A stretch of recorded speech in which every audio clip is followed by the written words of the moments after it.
క్రీస్తునందు ప్రియమైన సజీవమైన శ్రోతలందరికీ మన ప్రభువును రక్షకుడైన యేసు క్రీస్తు నామములో శుభములు తెలియజేస్తా ఉన్నాను. దేవుని పైనే ఆధారం అనే అంశాన్ని ఈరోజు మనం ధ్యానించుకుందాం.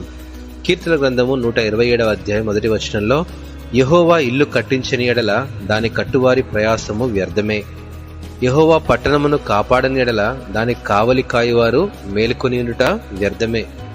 మనం ఒకటి గ్రహించాలి, మన వద్ద ఉన్నవి, మనం పొందేవి అన్నీ కేవలం ఒకే చోటు నుండి పొందుతున్నాము. అది కేవలం మన దేవుని నుండే. మన జీవితంలో ప్రతి విషయంలో ఆయన మీద ఆధారపడాలి మరియు దేవుడే పునాదిగా ఉండాలి. ఆ పునాదే లేనట్లయితే మనం పడిపోయే అవకాశం ఉంటుంది.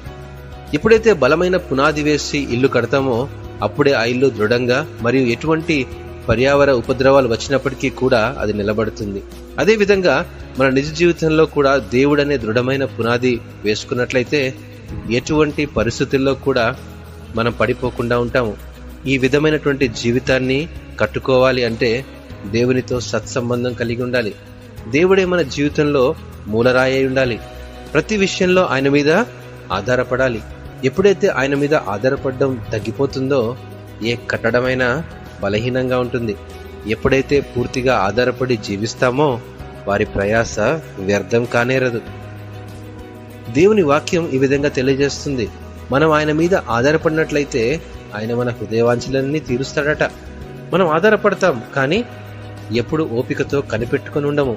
ఓపికతో కనిపెట్టుకొనక మన ఇష్టపూర్వకంగా మన సొంత ఆలోచనలతో నిర్ణయాలు తీసుకుంటూ ఉంటాము. ఎందుకంటే నాకే అన్ని తెలుసు, నా అంత గొప్పవాడు ఎవడూ లేడని, జీవితం నాకు చాలా నేర్పింది, నాకున్న జ్ఞానంతో నేను ఏదైనా సాధించగలననే కొద్దిపాటి గర్వం అనే లక్షణంతో మనం ముందుకు దూసుకొని వెళ్తూ ఉంటాము. మనకుండే జ్ఞానంతో దేన్నైనా మొదలు పెట్టగలం, కానీ దానిలో విజయాన్ని మాత్రం పొందలేము. గర్వం అనేది ఒక క్యాన్సర్ వ్యాధి లాంటిది. అది పూర్తిగా నాశనం చేసి తుదకు నిత్య మరణానికి దారితీస్తుంది. నీవు ఎటువంటి పరిస్థితుల్లోనైనా ఉండవచ్చు, నీకు ఎటువంటి సమస్య అయినా ఉండవచ్చు, అయితే అన్నింటికీ సమాధానం ఆ పరలోకపు తండ్రే. ఆయనే ప్రతి సమస్యను సరిచేయవాడు, విరిగిన వాటిని మరలా చక్కగా అమర్చువాడు. ఎప్పుడైతే ఆయన మీద ప్రతి విషయంలో ఆధారపడి ఆయన ఆజ్ఞలను పాటిస్తుంటామో అప్పుడే ఆయన మనకు సహాయకుడిగా ఉంటాడు.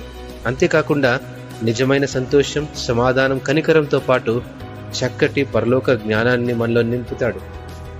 మన జీవితం చాలా చిన్నదండి, అయితే దేవుడు ఒక్కడే. కాబట్టి ఆయనే మన జీవితానికి పునాది అయితే ఆయన ద్వారా సమస్తము సాధ్యమే.